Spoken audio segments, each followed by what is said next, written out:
A lonely rancher found a crying native girl in the woods. That night, 100 warriors lit fires around his cabin. The orange glow surrounding his cabin told Marcus everything he needed to know. 100 fires burned in a perfect circle around his property, each flame representing a warrior who had come for the girl sleeping in his spare room. What he had done 12 hours earlier in the forest would either save 2 peoples from war or destroy everything he had spent 15 years building in the Montana wilderness. Marcus Reed had always been different from other settlers. While his neighbors cleared vast areas and built sprawling homesteads, he maintained only what he needed to survive. His cabin sat on 20 acres of carefully preserved woodland, where ancient pines reached toward the sky and a crystal stream wound through the property like a silver ribbon. At 42, he had lived alone for so long that some folks in the nearest town considered him strange, maybe even touched in the head. The isolation suited Marcus perfectly. He had come west after losing his wife and infant daughter to fever back in Ohio. The grief had nearly destroyed him, and he had chosen this remote corner of Montana territory specifically because it offered the solitude he craved. Here, surrounded by untouched wilderness, he could work his small farm and trap line without the constant reminders of what he had lost. His nearest neighbors lived 15 miles away, and the closest town was a hard day's ride through mountain passes that became impassable during winter months. Marcus preferred it this way. He traded his furs and surplus crops twice a year, stocked up on supplies, and returned to his sanctuary among the trees. The arrangement had worked well for 15 years, allowing him to heal slowly while building a modest but comfortable life. Marcus had always maintained respectful relations with the local tribes. Unlike many settlers, he understood that he was a guest in these ancient lands. He never hunted more than he needed, never cut trees unnecessarily, and always left offerings by the sacred sites his native neighbors had shown him years earlier. This mutual respect had served him well, creating an invisible buffer zone around his property that most tribal hunting parties acknowledged and honored. The morning that changed everything started like any other. Marcus rose before dawn, as was his custom, and stepped onto his porch to survey his domain. The September air carried the crisp promise of autumn, and golden light filtered through the canopy above. He was planning to check his trap line along the eastern boundary of his property, a routine task that usually took most of the morning. As he walked through the forest, Marcus noticed the unusual silence. The birds were quiet, and even the squirrels seemed to have vanished. His years in the wilderness had taught him to read such signs, and he knew something was wrong. He moved more carefully, listening for any sound that might explain the forest's unnatural stillness. The crying reached him as a faint whisper on the morning breeze. At first, Marcus thought it might be an injured animal, but as he moved closer, he realized the sound was distinctly human. Someone was weeping in the forest, and the sobs carried a note of despair that made his chest tighten with remembered pain. He found her in a small clearing beside the stream, curled beneath an enormous oak tree that must have stood for centuries. She appeared to be about 16 years old, with long black hair that fell like a curtain around her face. Her dress was torn and muddy, and her feet were bare and bleeding. She cried with the exhausted rhythm of someone who had been weeping for hours. Marcus approached slowly, making sure his footsteps were audible so he would not startle her. When she looked up, he saw eyes so full of anguish that he felt his own throat constrict. Her face was streaked with tears and dirt, and there was a deep cut on her left cheek that needed attention. "Easy now," Marcus said gently, stopping several feet away. "I am not going to hurt you." The girl scrambled backward against the tree trunk, her eyes wide with fear. She spoke rapidly in a language Marcus did not understand, though her tone made her terror clear. He held up his hands to show they were empty and sat down slowly on a fallen log, making himself less threatening. "My name is Marcus," he said, keeping his voice soft and calm. "Do you speak English?" The girl nodded hesitantly, still pressed against the tree as if she could disappear into its bark. "What is your name?" Marcus asked. "Ayana," she whispered, her voice barely audible above the babbling of the stream. "That is a beautiful name," Marcus said. "Ayana, are you hurt?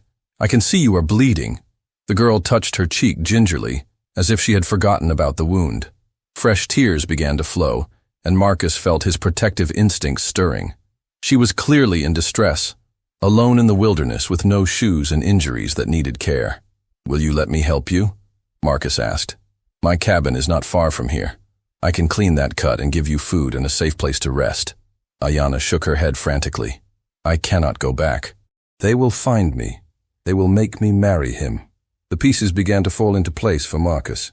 An arranged marriage to someone she did not want, a desperate flight into the forest, and now a young woman alone and vulnerable in the wilderness.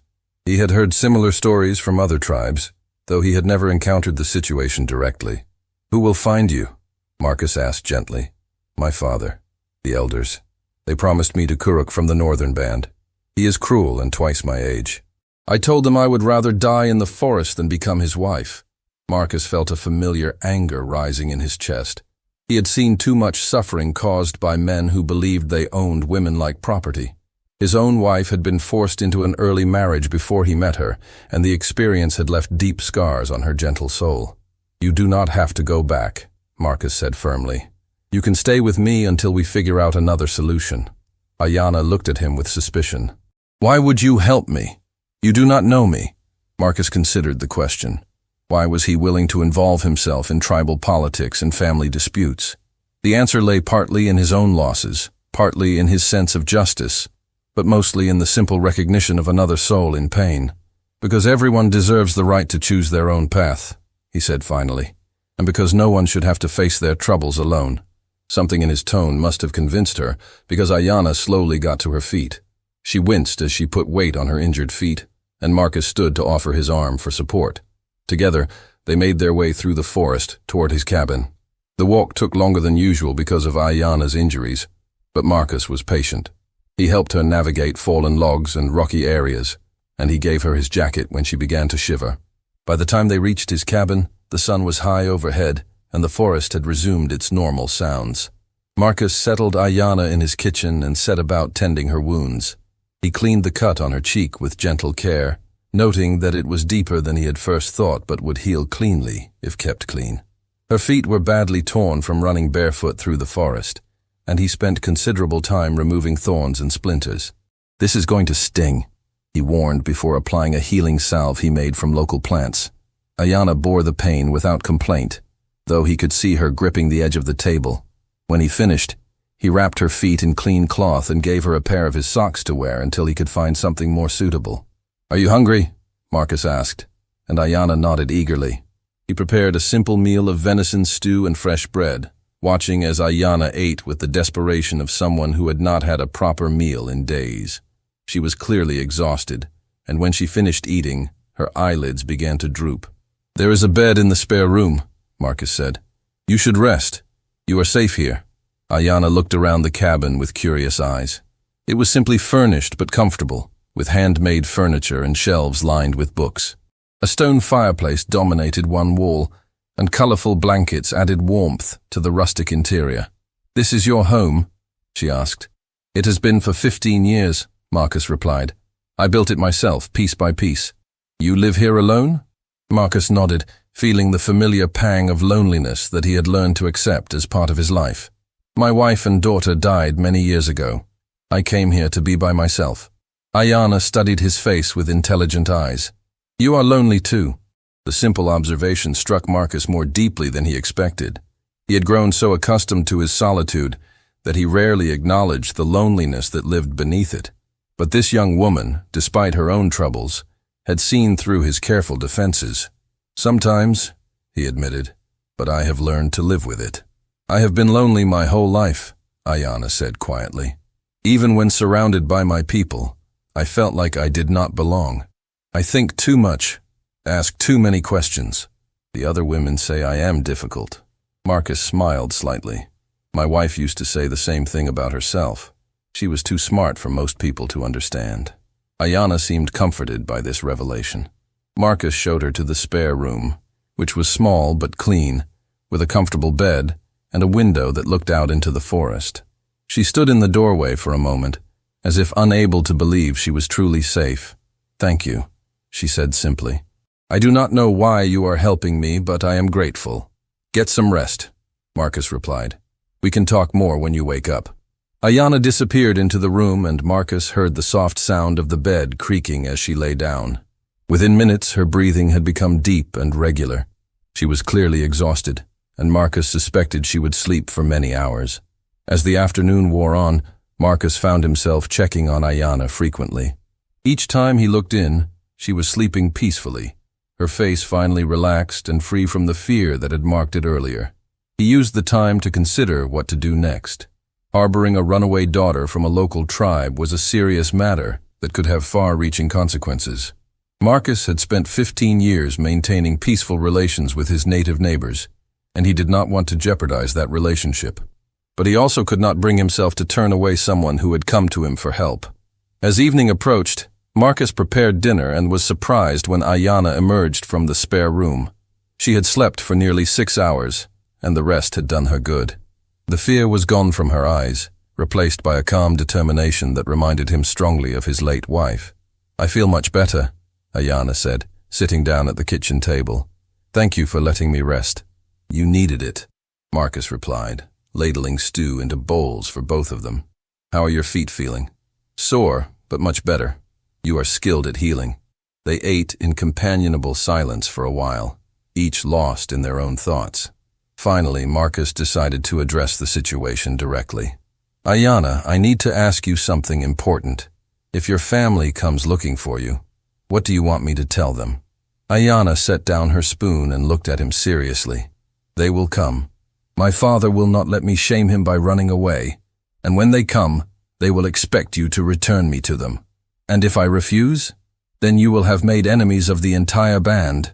They will see it as an act of war."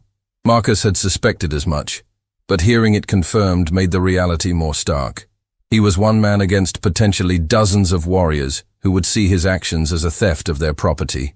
"Are you willing to return?" Marcus asked. "I will not force you to do anything, but I need to know what you want." Ayana shook her head firmly. "I would rather die than marry Kuruk. He already has 2 wives, and he treats them like animals. I have seen the bruises on their faces, heard them crying in the night. I will not become another victim." Marcus nodded, understanding her determination. He had made his decision even before asking the question, but he wanted to be sure she was prepared for what might come. "Then we will face whatever comes together," he said simply.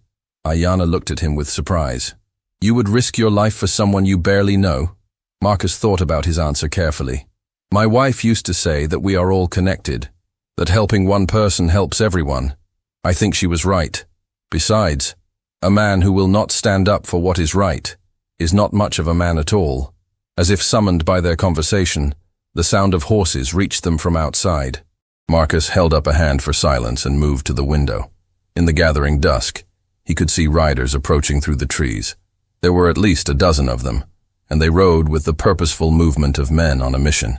"They have found us," Ayana whispered, her face pale with fear. Marcus checked his rifle to make sure it was loaded, though he hoped he would not need to use it. Violence would solve nothing, and would only make the situation worse for everyone involved. "Stay inside," he told Ayana. "Let me handle this." Marcus stepped onto his porch as the riders entered his clearing. The leader was a tall man with graying hair and the bearing of someone accustomed to command. His face was stern but not cruel, and Marcus could see where Ayana had inherited her intelligent eyes. "I am Looking Wolf," the man said in accented but clear English. "I believe you have something that belongs to me." "I have a guest who asked for help," Marcus replied carefully. "Nothing more." Looking Wolf studied Marcus for a long moment, taking in his calm demeanor and the rifle he held loosely in his hands. The other riders spread out slightly, surrounding the cabin but not making any overtly threatening moves. "My daughter is young and foolish," Looking Wolf said. "She does not understand her duties to her family and her people. I have come to take her home." "With respect," Marcus said, "your daughter is old enough to make her own choices about her life. She is promised to another. The arrangements have been made, and the bride price has been paid. Her desires do not matter." Marcus felt his anger rising but kept his voice level. "They matter to me, and they should matter to you as her father." Looking Wolf's eyes hardened. "You do not understand our ways, white man. You have no right to interfere in our family matters. I understand that no one should be forced into a marriage they do not want. Marcus replied. "That is not a matter of culture. That is a matter of basic human dignity." The tension in the clearing was thick enough to cut with a knife. Marcus could see the other warriors shifting restlessly in their saddles, waiting for their leader to give them direction. One wrong word could turn this confrontation into a bloodbath. "Give me my daughter," Looking Wolf said, his voice carrying the weight of absolute authority. "Give her to me now, and we will leave in peace." Marcus shook his head slowly. "I cannot do that. She asked for my protection, and I gave it to her." Looking Wolf raised his hand, and Marcus heard the distinctive sound of arrows being notched to bowstrings. He was outnumbered 12-1, and even if he managed to get off a few shots, the outcome was never in doubt. "Then you have chosen to die for her," Looking Wolf said sadly. "I am sorry it has come to this." "Wait," came a voice from behind Marcus. Ayanna stepped onto the porch, her chin held high despite the fear in her eyes. "Father, please, do not hurt him. This is between us." Looking Wolf's stern expression softened slightly at the sight of his daughter. "Ayanna, you have caused great shame to our family. Come home now, and we will speak no more of this foolishness." "I will not marry Kuruk," Ayanna said firmly. "I would rather die." "Your wishes do not matter," Looking Wolf replied, his voice hardening again. "The agreement has been made. You will honor it." "Then you will have to kill me," Ayanna said, moving to stand beside Marcus, "because I will never willingly go with you." Father and daughter stared at each other across the clearing, two strong wills locked in an impossible conflict. Marcus could see the pain in Looking Wolf's eyes, the love for his daughter warring with his sense of duty and honor. "If you will not come willingly," Looking Wolf said finally, "then we will take you by force. And this man will die for his interference." "There is another way," Marcus said suddenly, an idea forming in his mind. "What if we could solve this without anyone dying and without dishonoring your agreements?" Looking Wolf looked at him with suspicion. "What do you propose?" Marcus took a deep breath, knowing he was about to change his life forever. "What if Ayanna were already married to someone else? Someone who could pay a bride price equal to what Kuruk has offered?" "Impossible," Looking Wolf scoffed. "There is no one willing to do such a thing." "I am," Marcus said quietly. "I am willing to marry your daughter, with your permission and blessing." The words hung in the air like smoke from a fire. Ayanna gasped beside him, and Marcus could see the shock on her face. But he could also see something else there. Hope, perhaps, or relief. "You?" Looking Wolf studied Marcus with new interest. "You would marry an Indian woman? Take her as your wife in the eyes of both our peoples?" "I would," Marcus said without hesitation. "I have lived alone for many years, and Ayanna is a remarkable young woman. I would be honored to have her as my wife, if she will have me." Looking Wolf looked at his daughter. "And you, Ayanna? Would you accept this man as your husband?" Ayanna looked at Marcus with tears in her eyes. "You would do this for me? Take me as your wife to save me from Kuruk?" "I would do it because I care about you," Marcus said honestly, "and because I think we could build a good life together." Ayanna nodded slowly. "Yes, father. I would accept Marcus as my husband." Looking Wolf was quiet for a long time, considering this unexpected development. Marcus could see him weighing the options, trying to find a solution that would preserve his honor while protecting his daughter. "What bride price would you offer?" Looking Wolf asked finally. Marcus thought quickly. "I have furs worth $200, plus 20 head of cattle and all the grain I harvested this year. I also have tools, supplies, and gold enough to equal whatever Kuruk has offered." It was everything Marcus owned of value, but he offered it without hesitation.